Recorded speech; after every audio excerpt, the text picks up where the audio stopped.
নমস্কাৰ প্ৰিয় শ্ৰোতা, এয়া আকাশবাণী তেজপুৰ। সকলোকে প্ৰীতি ভৰা সাদৰ সম্ভাষণ জনাই মই নৱজিৎ শৰ্মাই আৰম্ভ কৰিবলৈ লৈছোঁ আজিৰ এই বিশেষ অনুষ্ঠান। আজি বিশ্ব জলমগ্নতা প্ৰতিৰোধ দিৱস। এই দিৱস বিশ্বজুৰি পালন কৰা হয় জলমগ্নতাজনিত মৃত্যুৰ সংখ্যা হ্ৰাস কৰা, জল সুৰক্ষাৰ বিষয়ে জনসাধাৰণৰ মাজত সজাগতা সৃষ্টি কৰা আৰু সকলোকে একেলগে এই প্ৰতিৰোধমূলক প্ৰচেষ্টাত অংশগ্ৰহণ কৰিবলৈ উৎসাহিত কৰাৰ লক্ষ্যৰে। অসমৰ দৰে বানপ্ৰৱণ ৰাজ্যৰ বাবে এই বিষয়টো অতি তাৎপৰ্যপূৰ্ণ। বৰ্তমান ৰাজ্যৰ বিভিন্ন প্ৰান্তত বানপানীৰ প্ৰভাৱে জনজীৱন বিপৰ্যস্ত কৰি তুলিছে। এনে পৰিস্থিতিত জলমগ্নতাৰ বিপদৰ পৰা কেনেদৰে সুৰক্ষিত থাকিব পাৰি, বানপানীৰ সময়ত আৰু বানপানীৰ পিছত কি সাৱধানতা অৱলম্বন কৰিব লাগে, লগতে দুৰ্যোগ ব্যৱস্থাপনাত চৰকাৰী সংস্থাসমূহৰ ভূমিকা কি, এই সকলো বিষয়ৰ ওপৰত আজি আমি বিশদভাৱে আলোচনা কৰিম। এই গুৰুত্বপূৰ্ণ বিষয়ত আলোকপাত কৰিবলৈ আজি আমাৰ সৈতে উপস্থিত আছে শোণিতপুৰ জিলা দুৰ্যোগ ব্যৱস্থাপনা প্ৰাধিকৰণ চমুকৈ DDM-ৰ তথ্য সহায়ক শ্ৰী দীপাংকৰ বৰদলৈ। ছাৰ, আপোনাক আমাৰ আজিৰ এই বিশেষ অনুষ্ঠানটিলৈ পোনপ্ৰথমে স্বাগতম জনাইছোঁ। নমস্কাৰ ছাৰ, পোনপ্ৰথমে আপোনাৰ পৰা আমি জানিবলৈ বিচাৰিছোঁ বিশ্ব জলমগ্নতা প্ৰতিৰোধ দিৱস কিয় পালন কৰা হয় আৰু অসমৰ দৰে বানপ্ৰৱণ ৰাজ্যৰ বাবে এই দিৱসৰ প্ৰাসংগিকতা কিমান? হয়, নমস্কাৰ। সকলো শ্ৰোতাকে মোৰ ফালৰ পৰা নমস্কাৰ প্ৰদান কৰিছোঁ। আচলতে বিশ্ব জলমগ্নতা দিৱস, এই দিৱস ইউনাইটেড নেশ্যনে 2021 25 জুলাই অফিচিয়েল ডে হিচাপে এই দিৱসটো পতাৰ সিদ্ধান্ত গ্ৰহণ কৰিছিলে। ইয়াৰ কাৰণ হৈছিলে যে প্ৰতি বছৰে জলমগ্নতাত ভাৰতবৰ্ষৰ লগতে অন্যান্য দেশবোৰতো বহু পৰিমাণৰ মানৱ জীৱন ক্ষতিগ্ৰস্ত হয়। এক তথ্য অনুসৰি 2,36,000 লোক প্ৰতি বছৰে জলমগ্নতাত মৃত্যুবৰণ কৰে আৰু ইয়াৰ বেছি সংখ্যকেই হৈছে 5 পৰা 14 বছৰৰ ভিতৰত। সেইকাৰণেই এই জলমগ্নতা দিৱস পালন কৰি যাতে ইয়াৰ প্ৰতিৰোধ ব্যৱস্থা কৰিব পৰা যায়, তাৰ কাৰণে এই দিৱসৰ প্ৰাসংগিকতা নিশ্চয় আছে। আচলতে বানৰ পৰা জীৱন, ঘৰ, বাৰী আৰু খেতিৰ ক্ষতি কমাবৰ বাবে জনচেতনা বঢ়াবলৈ এই দিৱস আচলতে পালন কৰা হয়। ই কিয় পালন কৰা বুলি ক'লে আমি এই কথাটো ক'ব পাৰোঁ। আৰু দেখা যায় অসমৰ দৰে এখন বানপ্ৰবল ৰাজ্যত এই দিৱসৰ প্ৰাসংগিকতা সঁচাই আছে। অসমত প্ৰতি বছৰে ব্ৰহ্মপুত্ৰ আৰু ইয়াৰ উপনৈসমূহৰ যি বান আহে, উপনৈসমূহৰ জৰিয়তে বানৰ জৰিয়তে সেই এম্বেগমেণ্ট বা আৰু আৰ্লি ৱাৰ্ণিং ছিষ্টেম যাতে ঠিক থাকে আৰু ঠিককৈ যাতে পৰিচালনা কৰাটো আমাৰ কাৰণে অতি দৰকাৰ। এই দিৱসে আমাক মন কৰাই দিয়ে যে প্ৰস্তুতি, ৰক্ষা আৰু প্ৰকৃতিক সুৰক্ষা, আমাৰ ৰক্ষা আৰু প্ৰস্তুতিয়েই আচল কথা। আচলতে মেইন কথা আমি ক'বলৈ গ'লে প্ৰস্তুতি থকাই সৰ্বশ্ৰেষ্ঠ সুৰক্ষা, আমি এই কথাটো চমুকৈ আমি ক'ব পাৰোঁ। হয়, এই বৰ্ষৰ বিশ্ব জলমগ্নতা প্ৰতিৰোধ দিৱসৰ মূল বিষয়বস্তু হৈছে unite to turn the tide. এই বিষয়বস্তুৰ দ্বাৰা কি বাৰ্তা প্ৰেৰণ কৰিব বিচৰা হৈছে? হয়, প্ৰতি বছৰে ইউনাইটেড নেশ্যনে জলমগ্নতা প্ৰতিৰোধ দিৱসত থিমবোৰ বেলেগ বেলেগ থাকে। এই 26 চনৰ বৰ্ষটোত united to turn the tide এই বাৰ্তা বহন বা এই মূল মন্ত্ৰৰ দ্বাৰা তেওঁলোকে এটা থিম কৰিছে। এই থিমটো হৈছে যে সোঁত ঘূৰাবলৈ একগোট হওক। তাৰমানে আমি চলি থকা এটা যিটো সোঁত বা চলি থকা এটা প্ৰবাহ, আমি তাক যাতে ঘূৰাব পাৰোঁ আৰু তাৰ কাৰণে আমি একগোট হোৱাটো আমাৰ জৰুৰী। তো ইউনাইট শব্দটোৱে একগোট হওক বুজাইছে, একেলগ হওক বুজাইছে বা আৰু ঐক্যবদ্ধতাক বুজাইছে। টাৰ্ণ টু টাইড শব্দটোৱে সোঁত ঘূৰাই দিয়া অৱস্থা বা অৱস্থাৰ সলনিকৰণ বুজাইছে। গতিকে দেখা যায় আমি যিকোনো বেয়া অৱস্থা ভাল কৰিবলৈ ইয়াক ব্যৱহাৰ কৰোঁ। বানৰ সময়ত আমি বানপানী ৰোধ কৰিবলৈ আমি সকলো একগোট হ'ব লাগে। কিয়? আমি একগোট হ'লে আমি অকলে নোৱাৰা কাম এটা আমি সকলোৱে কৰিব পাৰোঁ। লগতে পৰিৱেশ ৰক্ষা কৰিবলৈ আমি প্ৰদূষণ ৰোধ কৰিবলৈ একগোট হ'ব লাগে। আৰু সহজকৈ আমি যদি ক'ব যাওঁ যে অকলে নকৰি যিকোনো বেয়া পৰিস্থিতি যদি আমি একগোট হৈ কৰিব পাৰোঁ, সি নিশ্চয় সোনকালে ভাল হৈ আহে। গতিকে এই যিটো বাৰ্তা আমাৰ এইবাৰৰ থিমটো unite to turn the tide, আমি একেলগে আমি কাম কৰি আগুৱাই যোৱাটো বা একেলগে আমি কাম কৰি আমি সোঁতক ঘূৰাই দিব পৰা অৱস্থা সলনিকৰণৰ কৰাই আমাৰ হৈছে মূল লক্ষ্য বা উদ্দেশ্য। হয়, বৰ্তমান অসমৰ বানপানীৰ পৰিস্থিতি যথেষ্ট উদ্বেগজনক। এইবাৰৰ বানপানীৰ মূল কাৰণসমূহ আপুনি কি বুলি ভাবে? আচলতে বানপানী অসমৰ দৰে এখন বানপ্ৰৱণ ৰাজ্যৰ মূল আচলতে আমাৰ সমস্যা। আমি যদি বিশ্লেষণ কৰি চাওঁ, আচলতে বান আমাৰ যিহেতু আমি ব্ৰহ্মপুত্ৰ নদী আমাৰ অসমৰ মাজৰে প্ৰবাহিত হৈছে, গতিকে আমি ব্ৰহ্মপুত্ৰ নদীৰ কাষত যিহেতু আমি বসবাস কৰোঁ আৰু যিহেতু আমাৰ চাৰিওফালে পাহাৰে আমি আবৃত্ত, অৰুণাচলৰ পৰা নাগালেণ্ডৰ পৰা এনেধৰণৰ আমাৰ অসমখন গোটেই পাহাৰীয়া সমতলত আমি আছোঁ, পাহাৰৰ বেষ্টনীৰ মাজত। গতিকে আমি বানপ্ৰৱণ এখন ৰাজ্য আৰু ইয়াত আমি দেখিছোঁ যে বহুখিনি আমাৰ ইতিমধ্যে ডাঙৰ ডাঙৰ ডেম কিছুমান আমাৰ বনাইছে, অৰুণাচলতে হওক বা নাগালেণ্ডত য'তে হওক, কিছুমান জেগাত এই ডেমবোৰ বনাইছে। ই এক কাৰণ হ'ব পাৰে আমাৰ বানপানীৰ সময়, যিটো আমি মাজে মাজে আমাৰ ডেমৰ পানীবোৰ বেছি হৈ যায়, গতিকে তাত খুলি দিয়াৰ লগে লগে আমাৰ কিছু অলপ অৰাজকতাৰ সৃষ্টি হয়। আমাৰ ৱাৰ্ণিং ছিষ্টেম আছে যদিও ধৰক একেলগে বহু পানী আহিলে নিশ্চয় আমাৰ অসুবিধা হয়, কাৰণ আমাৰ নদীবোৰ কিছু হ'লেও আমাৰ তাৰ যিটো সমতল পৃষ্ঠ সেইটো ওপৰলৈ উঠি আছে, কাৰণ পাহাৰীয়া যেতিয়া আপোনাৰ পাহাৰত যেতিয়া পানী হয়, বৰষুণ হয়, সেই পাহাৰৰ পৰা যেতিয়া মাটি পানী একেলগে আহে তেতিয়াহ'লে নিশ্চয় নদীবোৰ বাম হ'বই। সেইটো আপোনাৰ বছৰ বছৰ জোৰা ছিষ্টেম। গতিকে আমি এই ধৰণে ক'ব পাৰোঁ যে আমাৰ এই ডেমৰ কিছু পানী এৰি দিয়াৰ পাছতো আমাৰ বানপানী হয়। বা এতিয়া নতুন এটা আমি চকুত পৰিছে যে ক্লাউড ব্ৰাষ্টটো আমাৰ সঘনে হৈ থকা এটা আমাৰ মানে দুৰ্যোগতে ক'ব লাগিব, কাৰণ ক্লাউড বাষ্টৰ ফলতো বহুত ডাঙৰ বানপানী হৈছে আমাৰ। আৰু যিহেতু আমাৰ এতিয়া বৰ্তমান চৰাইদেউ, শিৱসাগৰ এই জিলাকেইখন আমাৰ জলমগ্নতা এতিয়াও হৈ আছে, গতিকে আমি ক্লাউড বাষ্টৰ ফলত আমাৰ যিখিনি বানপানী হৈছে সঁচাকৈ আমি মানে বৰ দুৰ্ভাগ্যজনক, কাৰণ আমাৰ ক্লাউড বাষ্টো এটা মানে নতুন ধৰণে আমাৰ ডিজাষ্টাৰ এটা সৃষ্টি কৰিছে। গতিকে আমি কিছু বিপদাপন্ন হৈ পৰিছোঁ, হয়, কিন্তু সজাগ আৰু সচেতনতা বৃদ্ধি কৰিব পাৰিলেহে আমি সুৰক্ষিত হ'ম বুলি আমাৰ বিশ্বাস। গতিকে আমি সজাগ আৰু সুৰক্ষাটো সুৰক্ষা আমাক লাগিব আৰু আমি সচেতন হোৱাটো আমাৰ প্ৰয়োজন আছে। হয়, আগতীয়া সতৰ্কবাণী ব্যৱস্থা অৰ্থাৎ early warning system, IMD, central water commission আৰু ASDMৰ তথ্য কেনেদৰে জনসাধাৰণৰ মাজলৈ আপোনালোকে প্ৰেৰণ কৰে? হয়, আমাৰ IMDT, central water commission, CWC, ASDMে আমাৰ যিবোৰ আৰ্লি ৱাৰ্ণিং ছিষ্টেম হয়, ধৰক এতিয়া ফ্লাড আহিব বা পানী ক'ৰবাত পানী বাঢ়িছে, ধৰক ব্ৰহ্মপুত্ৰৰ পানী বাঢ়িছে বা জীয়াভৰলীৰ পানী বাঢ়িছে বা আমাৰ লাইটনিং হ'ব, তেনে আমাৰ গোটেই এক্টিভেশ্যনটো আমাৰ মানে আৰ্লি ৱাৰ্ণটো আহি যায়। আমাৰ ইমেইল আছে, আমাৰ DDMৰ ইমেইল আছে বা হোৱাটছএপ নম্বৰ আছে। আমাৰ তাত আমাৰ ASDMৰ পৰা হওক, চেণ্ট্ৰেল ৱাটাৰ কমিশ্যনৰ পৰা হওক, আমাৰ লগে লগে এই আপোনাৰ তালৈ আমাৰ মেইল যোগে আমাৰ ইনফৰমেশ্যনটো আহে। আৰু আমি এই মেইলবোৰ, যিবোৰ মেইল আমালৈ আহে, আমি চাৰ্কুল অফিচলৈ আমি এই মেইলবোৰ তালৈ মানে আপুনি দি দিওঁ, আৰু চাৰ্কুল অফিচাৰ এইবোৰ চাৰ্কুলেশ্যন কৰে। চাৰ্কুল অফিচাৰ বা আমাৰ ফিল্ড অফিচাৰ একোজন আমাৰ চাৰ্কুলত আছে। গতিকে ফিল্ড অফিচাৰসকলে আমাৰ এই যি আৰ্লি ৱাৰ্ণিং ছিষ্টেমৰ যি এই মেছেজবোৰ আমি ডিষ্ট্ৰিবিউশ্যন কৰাৰ আপোনাৰ সুবিধা হয়। লগতে আজিকালি হোৱাটছএপ নম্বৰ যোগেৰেও লাইটনিঙৰ ক্ষেত্ৰত ASDMৰ পৰা বা CWCৰ পৰা, IMDTৰ পৰা কিছুমান মেছেজ আহে। সকলো মোবাইলতে অহা মই দেখিছোঁ, মোৰ মোবাইলতো আহে। গতিকে সকলো মোবাইলতে এইবোৰ মেছেজ আহে আৰু আমি কমপ্লিট এই লাইটনিঙৰ ক্ষেত্ৰতেই হওক বা আমাৰ বিভিন্ন ক্ষেত্ৰত আমাৰ এই ৱাৰ্ণিংবোৰ আমি পাই থাকোঁ। গতিকে আমাৰ এই মেছেজবোৰ আমি আমাৰ পৰা DDMৰ পৰা, ASDMৰ পৰা DDMলৈ আহে, DDMৰ পৰা আমাৰ চাৰ্কুল লেভেলত যায়, চাৰ্কুল লেভেলৰ পৰা আমাৰ পঞ্চায়ত লেভেল বা আমাৰ তেনেধৰণৰ আমাৰ ডিষ্ট্ৰিবিউশ্যন, যিহেতু আমাৰ গাঁওবুঢ়াসকল আছে। গতিকে চাৰ্কুল অফিচৰ বা কোনোবা গাঁৱত যদি কেনেকুৱা অসুবিধা হয়, আমাৰ গাঁওবুঢ়াসকললৈকো মেছেজটো যায়। গতিকে আমাৰ এটা ধুনীয়া এটা আমাৰ ছিষ্টেম আছে, যি ছিষ্টেমত আমাৰ এই মেছেজবোৰ গৈ থাকে। বানপানীৰ আগজাননী লাভ কৰিলে পৰিয়ালসমূহে কি কি প্ৰস্তুতি লোৱা উচিত? এটি আদৰ্শ এমাৰ্জেঞ্চি কিটত কি কি সামগ্ৰী থাকিব লাগে, আৰু লগতে উদ্ধাৰৰ প্ৰয়োজন হ'লে তেওঁলোকে সহায় কেনেদৰে বিচাৰিব পাৰে? ইয়াৰ বাবে কিবা হেল্পলাইন নম্বৰ আছেনে বাৰু? আমি বানপানীৰ আগজাননী লাভ কৰিলে পৰিয়ালসমূহে আমাৰ কিছু আগতীয়াকৈ প্ৰস্তুতি লোৱাৰ দৰকাৰ আছে, আৰু কিছু কাম কৰিব লাগে, তেওঁলোকে কিছু কাম কৰিব নালাগে। কি কৰিব লাগে মই এই কথাখিনি আপোনাক কৈ দিওঁ যে আমি তৎক্ষণাত ঘৰ খালী কৰিব লাগে।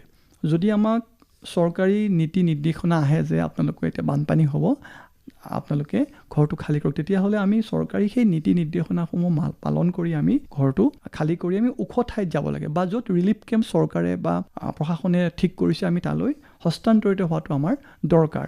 আমি ফ্লাড অহালৈকে ৰখি নাথাকি আমি ৱাৰ্ণিঙৰ পালেই আমি যাব লাগে, প্ৰথম কথা। দ্বিতীয় কথা, জৰুৰী বস্তুসমূহ আমি বান্ধি ল'ব লাগে। কোৱা যায় যে কিছুমান আমাৰ জৰুৰী বস্তু আছে, যেনেকৈ ঔষধ, নথিপত্ৰ, খাদ্য, পানী, টৰ্চ, পাৱাৰ বেংক, এই বস্তুবোৰ আমি লগত লৈ যাব লাগে। বা আমাৰ ধৰক বিভিন্ন আৰু থাকিব পাৰে আমাৰ বস্তু, যি লাগতিয়াল বস্তু আমাৰ, এই লাগতিয়াল বস্তুসমূহ আমি যিকোনো ধৰণে আমি টোপোলা বান্ধি হ'লেও আমি লগত এইখিনি বস্তু লৈ যাব লাগে। ইয়াত আমাৰ খাদ্যও থাকিব পাৰে এইটো, গতিকে এইখিনি আমি ধুনীয়াকৈ লৈ যাব পাৰোঁ।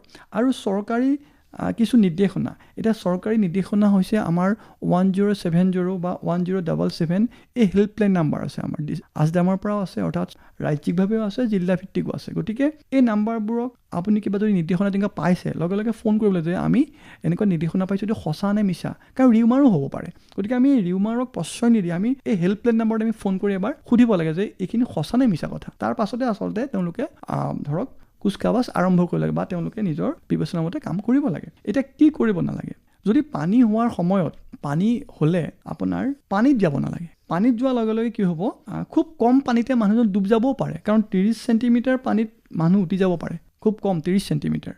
গতিকে কম পানীত মানুহজন উটি যাব পাৰে বা পানী হোৱাৰ লগে লগে আপুনি ক'ত খাল আছে, ক'ত কি আছে আপুনি গম নাপায়, ক'ত হোলা আছে। গতিকে মানুহজন কিবা কাৰণত ভৰি ফাঁচিবও পাৰে বা তেনেধৰণৰ বহুত কথা আছে। লগত বিজুলী, ধৰক আমাৰ যিবোৰ লাইটৰ তাঁৰ বা লাইটৰ খুঁটা স্পাৰ্কিং হ'ব পাৰে কিবা। গতিকে পানীত যোৱাটো উচিত নহয়। আৰু বিজুলীৰ পৰা বিজুলী তাঁৰ বা বিজুলীৰ কেতিয়াও পোষ্ট আছে, সেইবোৰ কেতিয়াও চুব নালাগে। সেইবোৰ চুলে আপোনাৰ তৎক্ষণাত আপোনাৰ অসুবিধা হ'ব পাৰে। ইয়াৰ উপৰি আপোনাক যদি চৰকাৰে কৈছে যে আপুনি ওখ ঠাইত যাওক বা আপুনি ঘৰৰ পৰা বাহিৰত যাওক, এতিয়া পানী হ'ব পাৰে অলপ পাছত, গতিকে সেই নীতি নিৰ্দেশনাবোৰ আপুনি ফ'ল' কৰি আপুনি ঘৰত থাকিব নালাগে। কিছুমান মানুহ আকুৰ গোজ আছে যে মোৰ ঘৰখন মই থাকিমেই, সেই বস্তুটো হ'লে মানুহৰ অসুবিধা হয়। গতিকে যদি আমি চৰকাৰী যি নীতি নিয়ম আমাক কৈছে বা যি আমাক ৱাৰ্ণিং ছিষ্টেম দিছে, আমি সেইবোৰ পালন কৰি আমি যদি ঘৰৰ পৰা ওলাই যাওঁ, তেতিয়া আমি সুৰক্ষা লাভ কৰিম। আপুনি আৰু সুধিছে যে ইমাৰ্জেঞ্চি কিট বেগ, হয়, এটা ইমাৰ্জেঞ্চি আমাৰ কিট বেগ আমাক দৰকাৰ আছে। আমি ইমাৰ্জেঞ্চি কিট বেগ আমি থাকিব লাগে। কি থাকিব লাগে? এটা কথা হৈছে ডকুমেণ্টেশ্যন। আমাৰ বিভিন্ন ডকুমেণ্ট আছে, আধাৰ কাৰ্ড, পান কাৰ্ড, মাটিৰ কাগজ পত্ৰ বা আমাৰ পঢ়া শুনা কৰা চাৰ্টিফিকেটসমূহ বা এনেধৰণৰ যিবোৰ আমাৰ এচেঞ্চিয়েল কাগজ পত্ৰ আমাৰ ঘৰুৱা বা আমাৰ দৰকাৰী জীৱনৰ কাৰণে আমাৰ দৰকাৰ, সেইবোৰ আমি সেই ইমাৰ্জেঞ্চি কিট বেগটোত ৰাখিব লাগে। ইয়াৰ উপৰি ফুড, ৱাটাৰ দৰকাৰ। আপোনাৰ যিকোনো শুকান খাদ্য আপুনি ৰাখিব পাৰে, ধৰক চিৰা, মুড়ি বা এনেকৈ ধৰণৰ আমাৰ খাদ্য, বিস্কুট, আপোনাৰ এইবোৰ শিশু থাকিলে আপোনাৰ শিশুৰ কাৰণে গাখীৰ বা এনেকৈ ধৰণৰ আপোনাৰ যিবোৰ ড্ৰাই ফ্ৰুটছ আমি কওঁ, সেইবোৰ আপুনি ৰাখিব পাৰে। ORS, আপুনি যদি কোনোবা অলপ ধৰক অসুস্থ মানুহ আছে, আমি ORS ৰাখিব পাৰোঁ। আৰু পানী 3 দিনৰ কাৰণে আমি পানী ছেভ কৰি ৰাখিব লাগে। অৰ্থাৎ আমাৰ ডিজাষ্টাৰ এটা বা ফ্লাড এটা হোৱাৰ পাছত এদিন 2 দিন বা 3 দিনলৈ আমাৰ বা নাহিব পাৰে সাহায্য। গতিকে আমি 3 দিনৰ কাৰণে আমি এইটো মজুত কৰি ৰখাটো আমাৰ দৰকাৰ, কাৰণ ডিজাষ্টাৰ হ'লে আপোনাৰ এজেগাত নহয়, গোটেই বহুত জেগাত হ'ব, বিভিন্ন জেগাত। গতিকে আমালৈ আমাক নিবলৈ আহোঁতে বা ৰেস্কিউৰ আহোঁতে সময়ৰ প্ৰয়োজন হয় কিছু ক্ষেত্ৰত। গতিকে সেইকাৰণে আমি 3 দিনৰ কাৰণে পানীটো আমাৰ বিশেষ জৰুৰী। আমি ফ্লাডত পানী খাব নোৱাৰোঁ। গতিকে আমি পানীটো আমাৰ শুদ্ধ পানী খাব লাগিব বা ভাল পানী খাব লাগিব। পানীটো আমি সদায় যোগাৰ কৰি থ'ব লাগিব। গতিকে 3 দিনৰ আমি পানী দৰকাৰ। ইয়াৰ উপৰিও আমি মেডিচিন, আমি ফাৰ্ষ্ট এড কিট এটা বুলি আগতে আমি কওঁ যে ফাৰ্ষ্ট এড কিট এটা ৰাখিব লাগে। এটা এণ্টিছেপ্টিক মলম, বেণ্ডেজ বা এনেধৰণৰ যিবোৰ আমি ফাৰ্ষ্ট এড কিটত ৰাখোঁ। আৰু এচেঞ্চিয়েল মেডিচিন, আমাৰ ধৰক ঘৰত বেমাৰী আছে, তেওঁলোকৰ যিবোৰ এচেঞ্চিয়েল মেডিচিন আমি ফাৰ্ষ্ট এড কিটতে ওচৰতে আমি ৰাখিব পাৰোঁ। ইয়াৰ উপৰি আপুনি ৰাখিব পাৰে টৰ্চ লাইট। আমাৰ বহুত দৰকাৰ টৰ্চ লাইট বা তাৰ লগত এটা বেটেৰী আৰু পাৱাৰ বেংক, ফোনৰ চাৰ্জাৰ এটা আমি সুহুৰি ৰাখিব পাৰোঁ। বিপদত আমি কাৰোবাক সংকেত দিবলৈ আমি ফ্লাডৰ সময়ত আমি একো নাপাওঁ, কিন্তু সুহুৰিটোৱে আমাক হয়তো আমি সুহুৰিটো বজাই সংকেত দিব পাৰোঁ মাজে মাজে। গতিকে আমি সুহুৰিটো ৰাখিব লাগে। ৰেইনকোট ৰাখিব লাগে, ছাতি ৰাখিব লাগে। ছাতি আপুনি ৰাখিব পাৰে। আমাৰ লাঠি, সাপ চাপ আহিলে ওচৰত খেদিব কৰিবলৈ লাঠি দৰকাৰ আছে, গতিকে লাঠিও ৰাখিব পাৰোঁ আমি। বা আপুনি কিছুমান কেছ বা টকাও কেইটামান ৰাখিব পাৰোঁ, কাৰণ আমাৰ বিপদত সেইকেইটা চব যদি আমাৰ ডুবি যায়, তেতিয়াহ'লে আমি কিছুমান এই ইমাৰ্জেঞ্চি কিট বেগত যিটো টকা আছে সেইটোৱে আমি 2 দিনমান চলিব পাৰিম। আৰু এডাল ৰছীৰ প্ৰয়োজন, কাৰণ কেতিয়াবা কোনো মানুহ উঠি যাব পাৰে, আমি ৰছীৰে হয়তো ইভাকুট কৰিব পাৰোঁ বা টানিব পাৰোঁ। কম্বল এখনো দৰকাৰ। গতিকে এই বস্তুখিনি আপুনি ইমাৰ্জেঞ্চি কিট বেগত ৰাখিব লাগে। কিন্তু ইমাৰ্জেঞ্চি কিট বেগটো ৰাখিলে আকৌ নহ'ব, তাত আপুনি এটলিষ্ট এইটো ৱাটাৰপ্ৰুফ হ'ব লাগিব। ইমাৰ্জেঞ্চি কিট বেগটো ৱাটাৰপ্ৰুফ হ'ব লাগিব। যদি এনেই ৰাখি থৈ দিয়ে, সেইটো বানপানী আহিলে উটুৱাই লৈ যাব, তাত পানী সোমাই যাব। গতিকে যদি আমি ৱাটাৰপ্ৰুফ কৰি ৰাখোঁ প্ৰতিখন ঘৰতে, মোৰ বিশ্বাস যে এটলিষ্ট আমি আমাৰ পৰিয়ালটো বচাই ৰাখিব পাৰিম। আপুনি মোক সুধিছিলে যে কণ্টেক্ট কৰিব পাৰোঁ হেল্পলাইন নাম্বাৰ। মই আগতেও কৈছোঁ আপোনাক, আমাৰ হেল্পলাইন নাম্বাৰ 2টা আছে। এটা হৈছে আমাৰ ষ্টেটত Assam state disaster management authority 1070, আৰু এটা হৈছে DDMA, district disaster management authority 1077। এই 2টা নম্বৰত আপুনি আমাৰ toll free number, any time আপোনালোকে যিকোনো পৰামৰ্শ ইয়াত ল'ব পাৰে বা যিকোনো কথা সুধিব পাৰে দুৰ্যোগৰ ওপৰত। আৰু আমাৰ এটা মোবাইল নাম্বাৰো আছে 9435371672, 9435371672। এইটো আমাৰ শোণিতপুৰ ডিষ্ট্ৰিক্টৰ আপোনাৰ মোবাইল নাম্বাৰ। ইয়াত আপোনালোকে আপুনি হোৱাটছআপ কৰিব পাৰে যে কিবা অসুবিধা হৈছে বা এনেকুৱা হোৱাটছআপ কৰিব পাৰে। বহুতেই এনেকৈ কৰে হোৱাটছআপ আমাৰ বা ফোন কৰে, গতিকে ইয়াত আমাৰ ৰিপ্লাইটো কুইকলি দিয়া যায়। গতিকে এনেধৰণৰ এই হেল্পলাইন নাম্বাৰসমূহতো আপোনালোকে কানেক্ট কৰি ৰিউমাৰ, যদি ক'ৰবাত ৰিউমাৰ মানে ধৰক উৰা বাতৰি উৰিছে, তাৰ পৰাও আপোনালোকে সুধিব পাৰে যে সঁচাই নে কথাটো মিছাই নে, বা এই ধৰণৰ কথাবোৰ পৰামৰ্শও ল'ব পাৰে, বা বিভিন্ন আপোনালোকে দুৰ্যোগ সম্পৰ্কে আপোনালোকে আলোচনা ইয়াতে কৰিব পাৰে বা আপোনালোকে সুধিব পাৰে। হয় ছাৰ, আপুনি আচলতে খুব সুন্দৰভাৱে গোটেই এমাৰ্জেঞ্চি কিটৰ পৰা আদি কৰি হেল্পলাইন নম্বৰ পৰা আদি কৰি সকলো কথা সামৰি সুন্দৰভাৱে কথাখিনি বুজাই দিলে। বানপানীৰ সময়ত সাধাৰণতে মানুহে কি কি ভুল কৰে যাৰ ফলত জলমগ্নতাজনিত দুৰ্ঘটনা বৃদ্ধি পায়? হয়, এতিয়া বানপানীৰ সময়ত মানুহে বিভিন্ন ধৰণৰ ভুল কৰিব পাৰে, কাৰণ বানপানী ধৰক এনে এটি দুৰ্যোগ, আমি কি কৰিম কি নকৰিম আমি গমেই নাপাওঁ। এতিয়া প্ৰথম কথা হৈছে যে বানপানীত কেতিয়াও নামিব নালাগে। প্ৰথম কথা, পানীত নামি কোনোবাই খেলিব বিচাৰে, কোনোবাই মাছ ধৰিব বিচাৰে, কোনোবাই এনেই তাত কাম কৰিব, গতিকে এইবোৰ কেতিয়াও এক্টিভিটি কৰিব নাপায়। কাৰণ মই আগতে কৈছোঁ যে 30 চেণ্টিমিটাৰ পানীও মানুহক ডুবাই মাৰিব পাৰে, কম পানীয়ে। গতিকে বানপানীত কেতিয়াও নমাটো উচিত নহয়, প্ৰথম কথা। দ্বিতীয় কথা, পুল আৰু নদীৰ কাষত পানীৰ সময়ত ডাঙৰ ডাঙৰ পুল থাকে বা নদী থাকে, তাৰ কাষত কেতিয়াও বহুতে আকৌ আজিকালি চেলফি ভিডিঅ' এইবিলাক বনাবলৈ যায়। ভুলতো এইবোৰ কাম কৰিব নাপায়। বানপানীৰ সময়ত কেতিয়াও চেলফি আৰু কেতিয়াও ভিডিঅ' বনাব নাপায়। তৃতীয়তে, আপুনি বিজুলী তাঁৰ আৰু টাৱাৰ স্পৰ্শ কৰিব নালাগে। মই আগতে কৈছোঁ যে বিজুলীৰ তাঁৰ, সেই সময়ত কেতিয়াও বিজুলী তাঁৰ স্পৰ্শ কৰিব নাপায় আৰু টাৱাৰটো কেতিয়াও স্পৰ্শ কৰিব নাপায়। ইয়াৰ লগতে আমি নিচাযুক্ত খাদ্য আৰু সুৰামুক্ত হৈ আমি কেতিয়াও পানীত নামিব নাপায়, এইটো বৰ ডাঙৰ কথা। আৰু ল'ৰা ছোৱালীক, বিশেষকৈ সৰু ল'ৰা ছোৱালীক, যিহেতু আমি ইউনাইটেড নেশ্যনে কৈছে যে 5 পৰা 14 বছৰলৈকে ল'ৰা ছোৱালী বেছি, সেইখিনি বয়সৰ ল'ৰা ছোৱালী বেছি ডুবি ঢুকাইছে। গতিকে সৰু ল'ৰা ছোৱালীক কেতিয়াও অকলে পানীত এৰি দিব নাপায়। এজন গাৰ্জেন লগত থাকিবই লাগে বানপানীৰ সময়ত। গতিকে এইখিনি কৰাটো দৰকাৰ। জলমগ্নতা প্ৰতিৰোধত গাঁও আৰু চহৰৰ আৱৰ্জনা প্ৰবন্ধন অৰ্থাৎ ৱেষ্ট মেনেজমেণ্টৰ গুৰুত্ব কিমান?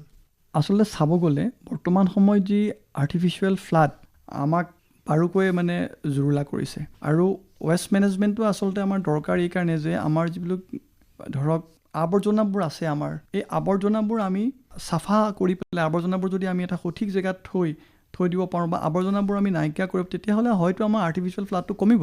কাৰণ আৰ্টিফিচিয়েল ফ্লাডৰ মেইন কাৰণ হৈছে আমাৰ আৱৰ্জনাই নলা নৰ্দমাবোৰ ব্লক কৰা। আৰু নলা নৰ্দমাবোৰ ব্লক কৰাৰ লগে লগে আপুনি প্ৰতি বছৰে নলা নৰ্দমাবোৰ আপুনি ধৰক চৰকাৰী পক্ষই যিমান চাফা কৰে, আমি মানুহৰ ভুল নহয় জানো যে আমি য'ত পেলাব লাগে গাব্ৰিজবোৰ, আমি য'ত পেলাব লাগে বেয়া বস্তু আমি সেই নলা নৰ্দমাত পেলাই দিছোঁ, আমাৰ মানুহৰ ভুল আচলতে। ইয়াৰ লগতে মই কওঁ যে আমাৰ যে আৰ্টিফিচিয়েল ফ্লাড হৈ আছে আজিৰ তাৰিখত, এই আৰ্টিফিচিয়েল ফ্লাডটো ধৰক কেইবাটাও কাৰণত হ'ব পাৰে। এই আমাৰ যে ড্ৰেইনিং ছিষ্টেমটো, ভুল ড্ৰেইনিং ছিষ্টেম, আমি কিছুমান ড্ৰেইনিং ছিষ্টেমটো আমি ভুল কৰিছোঁ। আমি য'ত বনাব লাগে ড্ৰেইনটো তাত বনোৱা নাই, ফলত আমাৰ পানী হৈছে। ইয়াৰ উপৰি আমি নগৰীকৰণ ব্যৱস্থাটো বা আমি চহৰলৈ বা আমি নগৰীকৰণৰ প্ৰভাৱ পৰিছে। কাৰণ নগৰীকৰণ বা চহৰীকৰণ হ'ব বিচাৰিছোঁ, তেতিয়া আমি য'তে ত'তে ঘৰবোৰ কোনো প্লেনিং নোহোৱাকৈ বনাই দিছোঁ। প্লেনিং নোহোৱাৰ পিছত আমি পানীটো ক'ত যাব? আমি যিবোৰ য'ত আমি আমাৰ বেয়া বস্তুবোৰ পেলাইছোঁ তাতে পানীটো জমা হৈছে, আৰু সেই পানীটোৱে বাটৰ ৰাস্তালৈ আহিছে, তাকে আমি খচিছোঁ, তাক লৈয়ে আমি ধৰক বজাৰ কৰিছোঁ, তেনেকুৱা হৈছে। গতিকে মোৰ মতে এইবোৰ অকণমান ঠিক কৰাটো দৰকাৰ। আৰু কনক্ৰিট জংঘল, মানে য'তে ত'তে কনষ্ট্ৰাকশ্যন, অৰ্থাৎ পানীটো শুহিবৰ কাৰণেতো মাটি লাগিবতো, তো পকাত পানীটো কেনেকৈ শুহিব? ইয়াৰ প্ৰথম কথাটো সেইটো, পকাতটো শুহিব নোৱাৰে, মাটিৰ দৰকাৰ। গতিকে আমাৰ মাটিটোৱে নাই, আমি চবেই পকা কৰি দিছোঁ, একদম গোটেই ঘৰটোৱে আমাৰ কমপ্লিট পকা, তাত আমি শিল ইটা বালি, গতিকে পানীটো শুহিব নোৱাৰে মাটিয়ে। কাৰণ গতিকে সেই শুহিব নোৱাৰাৰ কাৰণে পানীটো ওলাই আহে, কাৰণটো সেইটো। ইয়াৰ উপৰি আপুনি নলা নৰ্দমাবোৰ বন্ধ, আমাৰ যিবোৰ নলা নৰ্দমা আমি বনাইছে, কাৰণ কোনোবাই বেয়া বস্তু পেলাইছে, তাত ব্লক হৈ গৈছে, আকৌ সেইটো ক'ত ব্লক হৈছে সেইটো চাওঁতে আকৌ আপোনাৰ 2 দিন সময় লাগে। গতিকে আমাৰ ভুলটো আমাৰ মানুহৰ নিজৰ, আমি যদি অলপ সজাগ হওঁ এইবোৰ ভুল আচলতে নহয়। আৰু লগতে নদী বিলবোৰত কব্জা, আমাৰ বহুত মানুহে নদীৰ ওচৰতো ঘৰ বনাই দিছে, বিলৰ কাষতে ঘৰ বনাইছে। আমাৰ চৰকাৰী পক্ষই বহুতখিনি কষ্ট কৰি আছে এই ক্ষেত্ৰত, কিন্তু আমি সজাগ নহয় মানুহবোৰ। আচলতে সজাগ হোৱাটো আমাৰ বহুত দৰকাৰ। লগতে আমাৰ ডিফৰেষ্টেশ্যন, আচলতে পাহাৰত আমাৰ ধৰক পাহাৰত গছ গছনি নাই, চব কাটি কৰি পেলাইছে। য'ত গছ গছনি নাই পাহাৰত যদি বৰষুণ হয়, গছ গছনি নাথাকে, তেনে মাটিটো কোনে খোচা মাৰি, মানে মাটিটো কোনে ৰাখিব? গছ গছনি জোপাইতো মাটিটো খামোচা মাৰি ৰাখিব। ফলত গছ গছনি আমাৰ নোহোৱাৰ ফলত কি হৈছে, বৰষুণ আহিছে আৰু বৰষুণে মাটিটো কঢ়িয়াই আনিছে, পাহাৰখন খহাই পেলাইছে। গতিকে আমি ৰোধ কৰিব লাগিব, গছ গছনি বহু পৰিমাণে আমি লগাব লাগিব পাহাৰবোৰত, বা আমাৰ ওচৰৰ পৰা যিবোৰ অঞ্চলত গছ গছনি নাই, আমি গছ গছনি লগত আমাৰ দৰকাৰ। আৰু জলাশয় আৰু হঠাৎ পানী এৰা কাৰ্য, কিছুমান জলাশয় বা হঠাৎ ডেমবোৰত পানী এৰি দিয়ে, তাৰ ফলতো আমাৰ আৰ্টিফিচিয়েল কিছুমান ফ্লাড হ'ব পাৰে। অৰ্থাৎ আমি ধৰক এতিয়া পাতি আছোঁ, আমি এই কথাবোৰ যদি আমি নিজে পৰ্যবেক্ষণ কৰি নিজে যদি আমি ছেফটি নলওঁ, তেতিয়াহ'লে হয়তো আমাৰ আৰ্টিফিচিয়েল বানৰ পৰা আমি ৰক্ষা পাব নোৱাৰোঁ। গতিকে সজাগতা আৰু সচেতনতা এই দুটা আমাৰ কৰা অতি দৰকাৰ। জলমগ্নতাজনিত মৃত্যুৰ সংখ্যা হ্ৰাস কৰাৰ ক্ষেত্ৰত কমিউনিটি বেছড ডিজাষ্টাৰ মেনেজমেণ্টৰ ভূমিকা কিমান?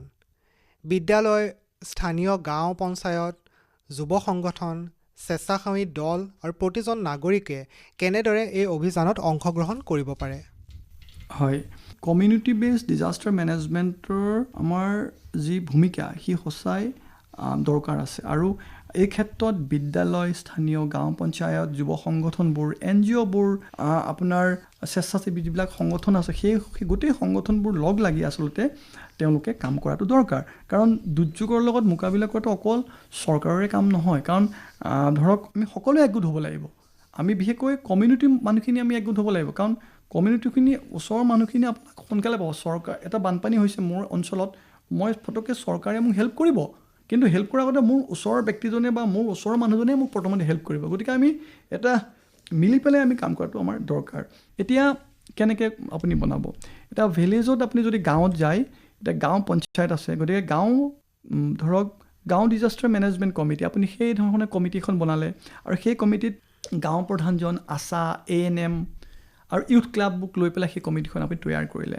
তাৰপিছত আপুনি সেই গাঁওখনৰ ৰিস্ক মেপ, অৰ্থাৎ ক'ত ক'ত কি বস্তু আছে, তাত হাজাৰডিছ কি আছে, অৰ্থাৎ ডাঙৰ গছজোপা ক'ত আছে, পুখুৰীটো ক'ত আছে, ওখ ঠাই ক'ত আছে, চাপৰ ঠাই ক'ত আছে, এই বস্তুবোৰ আমি মানে চিহ্নিত কৰি ৰাখিব লাগিব। ৰিলিফ কেম্পটো ক'ত বনাব, বা এই গোটেই বস্তুবোৰ গোটেই এখন মেপ বনাই থ'ব লাগে, আচলতে ৰিস্ক মেপ বুলি কয়। আৰু ইয়াৰ লগত আৰ্লি ৱাৰ্ণিং ছিষ্টেম, আপুনি গাঁৱত যদি দুৰ্যোগ এটা আহে সেই অঞ্চলত, আপুনি চৰকাৰী পক্ষ যোৱাৰ আগতে আমি নিজাকৈ কমিউনিটিয়ে কি কৰিব পাৰোঁ, আৰ্লি ৱাৰ্ণিং ছিষ্টেম আমি কৰিব পাৰোঁ। কেনেকৈ কৰিব পাৰোঁ? আমাৰ মছজিদ, মন্দিৰবোৰত আমাৰ লাউড স্পীকাৰ আছে, অৰ্থাৎ চাউণ্ড বক্স থাকে, আমি সেইবোৰো বা মাইক থাকে, আমি সেইবোৰ ডাঙৰকৈ বহাই পেলাই আমি কি কৰিব পাৰোঁ, এই ডিজাষ্টাৰৰ ৱাৰ্ণিং ছিষ্টেমটো আমি আৰ্লি ৱাৰ্ণিং ছিষ্টেম কৰিব পাৰোঁ। আৰু হোৱাটছআপ আমাৰ গ্ৰুপ আছে বনোৱা, আমি হোৱাটছআপ গ্ৰুপো বনাব লাগে, গোটেই এখন গাঁৱত এটা টীম বনাব লাগে, আমি সেই হোৱাটছআপ গ্ৰুপতো আমি মেছেজটো এৰিব পাৰোঁ।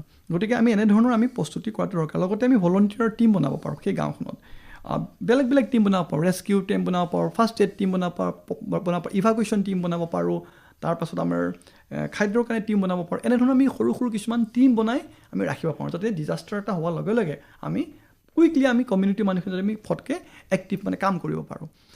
ইয়াৰ উপৰি আপুনি যদি স্কুলত চাই, আমি আগতে আমাৰ স্কুলবোৰত স্কুল ডিজাষ্টাৰ মেনেজমেণ্ট কমিটি এখন আছিলে, স্কুল ছেফটি প্লেন, আমি স্কুলত ছেফটি প্লেনটো বনাব এইকাৰণেই লাগে, ইভাকুৱেশ্যন ড্ৰিল, আমি ইভাকুৱেট কিবা এটা ডিজাষ্টাৰ হ'লে স্কুলৰ ল'ৰা ছোৱালীখিনি কোনফালে ওলাব, ক'ত যাব, ক'ত আহিব, এই ইভাকুৱেশ্যন ৰুটটো আমি তৈয়াৰ কৰি থ'ব লাগে। সেয়েহে আমি স্কুলত প্ৰতি 3 মাহৰ মূৰে মূৰে এই ড্ৰিল কৰিব লাগে। আমাৰ কিবা ডিজাষ্টাৰ এটা হ'লে স্কুলৰ ল'ৰা ছোৱালীখিনি প্ৰথম ক'লৈ যাব, তাত কি কৰিব, তেওঁলোকে কি কমিটি, তাত তেওঁলোকেও কিছুমান সৰু আপোনাৰ গ্ৰুপ বনাব পাৰে, first aid group, church group, rescue group, এনেধৰণৰ কিছুমান গ্ৰুপ বনাব পাৰে। গতিকে এইখিনি আপুনি কৰিব লাগিব। NGOখিনি আমি NGOবিলাকক ট্ৰেইনিং দিব পাৰোঁ, ইউথ ক্লাবক ট্ৰেইনিং দিব পাৰোঁ, ট্ৰেইনিং দিয়া, সজাগতা কৰা, তাৰপিছত কিট ডিষ্ট্ৰিবিউশ্যন, সৰু কিছুমান কিট যিবিলাক ইমাৰ্জেঞ্চি কিট বা কিট আছে, কিট বক্স, সেই কিট বক্সবোৰ তেওঁলোকক আমি দিব পৰা যায়, বা তেওঁলোক কিটবিলাক তেওঁলোকে দিলে এইবোৰ তেওঁলোকে থৈ দিব পাৰে। আৰু ডাটা কালেকশ্যন, তেওঁলোকে সেই NGOবোৰে সেই অঞ্চলৰ ডাটাবোৰ কালেকশ্যন কৰি থ'ব লাগে, ক'ত কি আছে, ক'ত কি বস্তু নাই, হস্পিটেলখন কিমান দূৰত আছে, তাত কিমান ৰিচোৰ্চ আছে, বা তাত নাও কেইখন আছে, তাত সেই অঞ্চলত গাড়ী কেইখন আছে, গোটেই ৰুট মেপটো, আৰু তেওঁলোকে গোটেই বস্তুবোৰ কালেকশ্যন কৰাটো ভাল, আৰু সেইবোৰ আপোনাৰ গোটেই NGOখিনিয়ে কৰি থ'ব পাৰে। ইয়াৰ উপৰি জেনেৰেল পিপুলে আমি এটা ফেমিলি, আমাৰ ঘৰত আমি কি কৰিব পাৰোঁ, আমি ফেমিলি ইমাৰ্জেঞ্চি প্লেন, আমি নিজৰ ফেমিলিটো বাচিবৰ কাৰণে এটা ইমাৰ্জেঞ্চি মেনেজমেণ্ট আমি প্লেন এটা বনাই থ'ব পাৰোঁ, যে কিবা এটা হ'লে আমি এইখন দুৱাৰেৰে যাম দেই, আমি এইখিনি জেগাত সকলো লগ হ'ম, আৰু এনেধৰণৰ বস্তুবোৰ আমি কৰি থ'ব পাৰোঁ।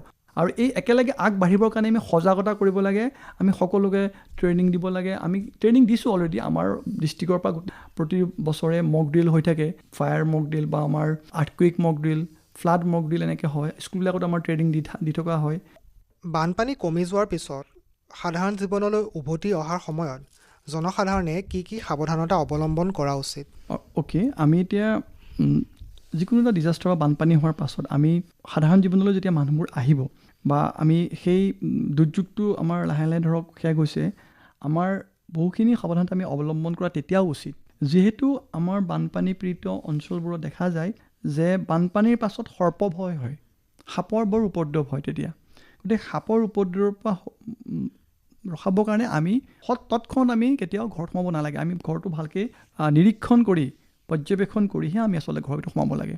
আৰু আমাৰ যিহেতু আমাৰ পানী উঠি যায়, গতিকে আমাৰ পলস পৰি যায়, আমাৰ টিউবৱেলটো হওক বা আমাৰ কুঁৱাটোত পলস পৰে বা বেলেগ পানী সোমাই যায়, ফলত আমাৰ সেই পানীবোৰ খালে আমাৰ বিভিন্ন বেমাৰ হ'ব পাৰে। গতিকে আমি কিছুমান ব্লিচিং পাউডাৰ হওক বা আপোনাৰ হেল'জেন টেবলেটেই হওক আমি ব্যৱহাৰ কৰি সেই পানীবোৰ আমি ধৰক শুদ্ধিকৰণ বা সেই পানীবোৰ আমি পিউৰিফিকেশ্যন কৰি পেলাই আমি সেই পানীবোৰ খোৱা দৰকাৰ, নহ'লে আমাৰ অনেক বেমাৰ তাৰ পৰা হ'ব পাৰে।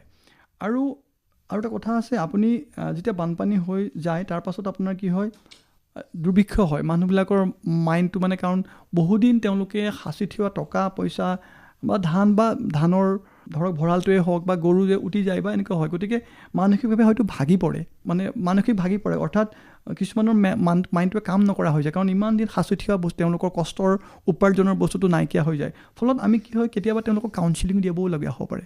গতিকে মোৰ মতে চাফ চিকুণৰ জৰিয়তে সাৱধানতা আৰু সজাগতাই হৈছে জনসাধাৰণৰ মূল কথা।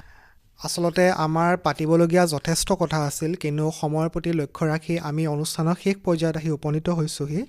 অনুষ্ঠানৰ শেষ প্ৰশ্নস্বৰূপে আপোনাৰ পৰা জানিবলৈ বিচাৰিছোঁ, বৰ্তমান ডাৱৰ বিস্ফোৰণৰ প্ৰাকৃতিক দুৰ্যোগৰ ফলত উজনিৰ 4খন জিলা, শিৱসাগৰ, যোৰহাট আদি কেতিয়াও বানে প্লাবিত নকৰা অঞ্চল বানপানীৰ দ্বাৰা আক্ৰান্ত হৈছে। এনে ক্ষেত্ৰত অসমৰ মানুহে সাঁতুৰিব জনাটো কিমান গুৰুত্বপূৰ্ণ বুলি আপুনি ভাবে? আচলতে আমি যিহেতু ব্ৰহ্মপুত্ৰৰ উপত্যকাৰ মানুহ, গতিকে সাঁতুৰিব জনাটো আমাৰ দৰকাৰ। আমি সাঁতোৰবিদ নহ'লেও আমি সাঁতোৰ শিকাটো আমাৰ প্ৰয়োজন, কাৰণ আমি চাৰিওফালে, মই আগতেই কৈছোঁ যে আমাৰ পাহাৰে আবৃত্ত আছে। আমি পাহাৰৰ পৰা পানীবোৰ যিহেতু আমাৰ আহিবই, আজিয়ে নহয়, আমি ডাৱৰ বিস্ফোৰণ হ'ব পাৰে, আমাৰ ডেমৰ পানীও আহিব পাৰে, বৰষুণৰ পানী আহিব পাৰে বা এনেও ব্ৰহ্মপুত্ৰ পানী বাঢ়িব পাৰে, তেতিয়া আমাৰ আচলতে সাঁতোৰটো দৰকাৰ। সেইকাৰণে আমি আচলতে সাঁতোৰটো শিকা থাকিলে আমাৰ মানুহবোৰ বহু পৰিমাণে সুৰক্ষিত লাভ কৰিব। যিহেতু আমাৰ কেইবাখনো জিলা ইতিমধ্যে বানৰ কবলত পৰি আছে আৰু আমি সঁচাকৈ দুখিত যে সেই জনজীৱনটো সঁচাই বৰ বিপদাপন্ন হৈ আছে। গতিকে আশা কৰোঁ ভগৱানে এই দুৰ্যোগ অতি সোনকালেই নিৰাময় কৰে আৰু সেই জিলাকেইখনক পুনৰ আগৰদৰে জনজীৱন সুন্দৰ হয় আৰু সকলোৱে যাতে সুৰক্ষা লাভ কৰে, ভগৱানে সকলোকে সুৰক্ষা দিয়ক। খালি আপোনালোকে সকলোৱে সাৱধান থাকক আৰু প্ৰস্তুত থাকক। গতিকে সকলোৰে ভাল হওক তাৰ কামনা কৰি সকলোকে মই ধন্যবাদ বা নমস্কাৰ প্ৰদান কৰিছোঁ। ধন্যবাদ ছাৰ। প্ৰিয় শ্ৰোতা, ইমান সময় আপোনালোকে বিশ্ব জলমগ্নতা প্ৰতিৰোধ দিৱস উপলক্ষে জিলা দুৰ্যোগ ব্যৱস্থাপনা প্ৰাধিকৰণ শোণিতপুৰৰ তথ্য সহায়ক শ্ৰী দীপাংকৰ বৰদলৈৰ সৈতে হোৱা এটি সাক্ষাৎকাৰ শুনিবলৈ পালে। শ্ৰোতা বন্ধুসকল, মনত ৰাখিব, সতৰ্কতা, সচেতনতা আৰু সময়মতে সঠিক সিদ্ধান্তই বহু মূল্যৱান জীৱন ৰক্ষা কৰিব পাৰে। এইবাৰৰ মূল বিষয়বস্তু unite to turn the tide. এই বাৰ্তাৰ সাৰ্থক কৰি তোলাৰ প্ৰতি আমাৰ সকলোৰে দায়িত্ব আছে আৰু জল সুৰক্ষাৰ ক্ষেত্ৰত আমি সকলোৱে নিজৰ দায়িত্ব পালন কৰা উচিত। আৰু ইয়াৰ লগতে আজিৰ এই বিশেষ অনুষ্ঠানটিৰ পৰা মই নৱজিৎ শৰ্মাই বিদায় মাগিছোঁ। আজি অনুষ্ঠানটিৰ প্ৰযোজনা গৌতম নাথৰ। ধন্যবাদ।